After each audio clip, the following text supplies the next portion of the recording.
Hello everyone. So today's topic is AC circuits. इसकी introduction मैं आपको प्रीवियस लेक्चर में दे चुकी हूँ. सो इसमें हम कितने सर्किट्स करने वाले हैं. सी फर्स्ट है AC circuit containing resistor, second is AC circuit containing inductor, third is AC circuit containing capacitor and last हम करेंगे जिसमें तीनों एलिमेंट्स प्रेजेंट हों L, C एंड R, और ये सर्किट होगा हमारा LCR सीरीज सर्किट. ठीक है, पहले हम इंडिविजुअली देखेंगे इन एलिमेंट्स को AC सर्किट में, देन तीनों का कॉम्बिनेशन. ओके, एंड इसके बाद नोट में ही हम फर्दर केसेस कर लेंगे कि अगर दो एलिमेंट्स प्रेजेंट होते AC सर्किट में तो क्या होता. ओके, सो AC सर्किट्स की डेरिवेशन में हमें क्या क्या स्टेप्स फॉलो करने हैं. So let's have a look at the mind map. So in AC circuits में हम जो स्टेप्स फॉलो करने वाले हैं, सी फर्स्ट स्टेप है हम सर्किट डायग्राम ड्रॉ करेंगे. ओके, सर्किट डायग्राम में जो भी एलिमेंट हम कंसिडर कर रहे हैं वो शो करेंगे. ओके, एंड उस सर्किट डायग्राम में सोर्स क्या होगा, ऑल्टरनेटिंग EMF. सेकेंड, EMF तो गिवन है बिकॉज हम खुद अप्लाई कर रहे हैं. सोर्स क्या है, ऑल्टरनेटिंग EMF. सो EMF तो गिवन है, हम करंट फाइंड करेंगे. करंट फाइंड करने के बाद जनरल इक्वेशन से कंपैरिजन करेंगे और फेज डिफरेंस फाई कैलकुलेट कर लेंगे एंड देन फेजर डायग्राम बनाएंगे एंड लास्ट हम variation means graphical representation show करेंगे करंट एंड EMF की. ओके, साइन या कोसाइन की फॉर्म में ये रिप्रेजेंटेशन होगी. सो ये स्टेप्स हमें फॉलो करने हैं डेरिवेशंस में. So first is AC circuit containing resistor only. इसे प्योरली रेजिस्टिव सर्किट भी बोलते हैं. ओके, सो इस AC सर्किट में हम कौन सा एलिमेंट ले रहे हैं, रेजिस्टर. तो फर्स्ट स्टेप क्या है, सर्किट डायग्राम ड्रॉ करना. सो सी an AC source connected to a resistor of resistance R is shown in figure. तो ये हमारा फर्स्ट स्टेप हो गया सर्किट डायग्राम. देखो AC सोर्स का सिंबल मैंने आपको ऑलरेडी बताया है. सो ये क्या रिप्रेजेंट कर रहा है, EMF को. EMF is equal to E0 sine omega t.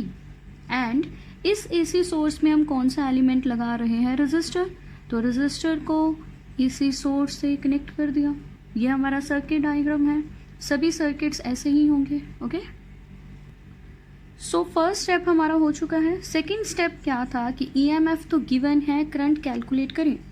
C let E is equal to E0 sine omega t. ये हम सोर्स लगा चुके हैं. So this is our equation 1. सो हम मान लेते हैं इस सोर्स के कारण करंट कितना फ्लो कर रहा है सर्किट में, I. So if I is the instantaneous value of AC alternating current through resistor R, तो हम करंट को फाइंड कैसे करेंगे. सी रेजिस्टर को सबसे पहले किसने डिफाइन किया था, ओम ने. तो हम यहाँ ओम्स लॉ लगाएंगे. So then according to Ohm's law क्या होता है, V is equal to IR. हम यहाँ V के प्लेस में E ले रहे हैं. E is equal to IR. यहाँ से हम करंट कैलकुलेट कर सकते हैं. I is equal to E by R. See I is equal to E by R. अब हमारे पास E की वैल्यू है इक्वेशन 1 में, E0 साइन ओमेगा t. वो वैल्यू हम यहाँ पुट कर देंगे. सी नेक्स्ट स्टेप में मैंने वैल्यू पुट कर दी है, I is equal to E0 sine omega t by R using 1. अब देखो जब साइन ओमेगा t मैक्सिमम होगा तो हमने ग्राफ में किया हुआ है, ये सपोज करंट की वैल्यू है. साइन जब मैक्सिमम होता है, मैक्सिमम वैल्यू के कोरस्पॉन्डिंग हमारे पास क्या वैल्यू होती है, I0 amplitude of current, that is peak value. ठीक है, तो हम पुट कर लेते हैं यहाँ sign omega T maximum. So sine omega T की मैक्सिमम वैल्यू 1. तो जब साइन ओमेगा टी 1 होगा तो करंट की वैल्यू क्या होगी, पीक वैल्यू. तो करंट क्या बन जाएगा, I0. सो यहाँ मैं लिख सकती हूँ I0 is equal to sine omega T तो 1, तो बचा क्या, E0 by R. So E0 by R means ये जो फैक्टर है अब वो हमारे पास क्या बन गया, I0. तो हम इस वैल्यू को यहाँ पुट कर देंगे. So will get I is equal to I0 sine omega T. Okay, अब इसका शॉर्टकट मेथड, जब भी आपको करंट की वैल्यू फाइंड करनी है, ये जो भी फैक्टर बन रहा है इसे इसी फॉर्म में बनाएं, EMF by resistance. EMF by resistance क्या होता है? करंट। अगर यहाँ ईएमएफ ई नोट है एंड रेजिस्टेंस आर है तो ये आई नोट होगा। हमें जनरल इक्वेशन बनानी है, वो क्या होती है? I is equal to I naught sine omega T. तो इस फैक्टर को जो भी यहाँ होगा उसे आप क्या लिख दें? आई नोट। सो यहाँ वही लिखा है, I is equal to I naught sine omega t. ठीक है, आई नोट कैसे लिखा वो भी मैंने आपको बता दिया। जब साइन मैक्सिमम होता है तो हमारे पास पीक वैल्यू होती है करंट की, साइन की मैक्सिमम वैल्यू 1। सो जब यहाँ साइन 1 होगा ये करंट क्या होगा? आई नोट। सो ये हमारे पास रिजल्ट आया, ये करंट की वैल्यू हमने फाइंड कर ली। हमारा सेकेंड स्टेप हो चुका है। Where I naught is the peak value, वो भी लिख देते हैं। See, I naught is equal to E naught by R is equal to peak value.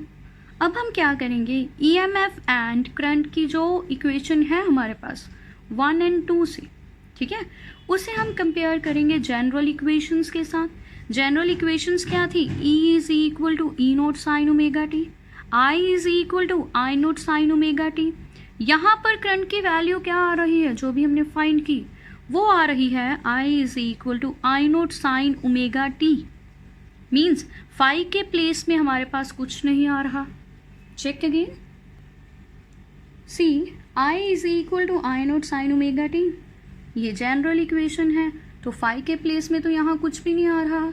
Means in case of register, means जब हम एसी सर्किट में रजिस्टर लगाएंगे तो फेज डिफरेंस नहीं आएगा करंट एंड ईएमएफ में। ओके, सो वही यहाँ लिखा है, phi is equal to 0, means there is no phase difference between E and I in case of resistive circuit.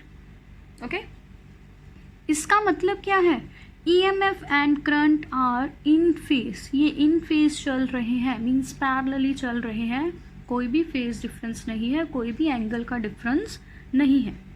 तो चलो सर्किट डायग्राम बनाई, first step. Second step current की value find की।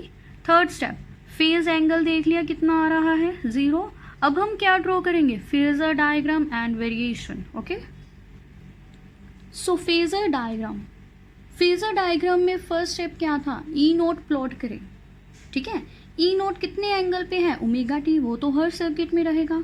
तो देखो मैंने कोऑर्डिनेट सिस्टम लिया X and Y and origin से एक वेक्टर ड्रॉ कर दिया, ये ई नोट। ओके, कितने एंगल पर है? Omega T. किस डायरेक्शन में रोटेट करवाएंगे? Anti clockwise, because we are taking sine functions. okay, so omega t। अब करंट की वैल्यू में फाई तो आया ही नहीं, करंट भी कितने एंगल पर है? ओमेगा टी, तो करंट की पीक वैल्यू आई नोट। सो फेजर ड्रॉ करें, मीन्स वेक्टर ड्रॉ करें ओरिजिन से। ये देखो मैंने ओवरलैप ही करवाया है, ये हमारे पास आई नोट है फेजर। और अब हम क्या करेंगे? प्रोजेक्शन ले, दोनों को प्रोजेक्शन ले। ये बहुत पास होंगे कि इनमें फेज डिफरेंस कितना है? 0। सो फेजर डायग्राम हो गई। Okay, last variation of EMF and current. Okay, so इसके लिए अलोंग एक्स एक्सिस हम टाइम लेंगे एंड वाई एक्सिस ई और आई लेंगे। सबसे पहले आपने सोर्स लगाया तो ईएमएफ की वेव फॉर्म ड्रॉ कर दे। कौन सा फंक्शन ले रहे हैं? साइन, तो साइन वेव ड्रॉ कर दे। सी, ओरिजिन से स्टार्ट किया मैंने, ये ग्रीन वाली ईएमएफ की वेव फॉर्म है, ड्रॉ कर दी। साइन फंक्शन है तो साइन की वेव ड्रॉ कर दी। अब करंट, जो करंट आपने कैलकुलेट किया वो भी क्या है? साइन फंक्शन, वो भी सेम वेरी कर रही है जैसे ईएमएफ ओमेगा टी पर। तो इसके बिल्कुल पैरेलल उसे मैंने ऐसे शो किया है डॉटेड लाइन से। ये रेड कलर की वेव फॉर्म हमारी क्या है? करंट की वेरिएशन। ओके, सो इनकी पीक वैल्यू, ये ई नोट, ये आई नोट, ये रिप्रेजेंट कर रही है ईएमएफ को, ये रिप्रेजेंट कर रही है करंट को, तो वेरिएशन हो गई। डन। ओके।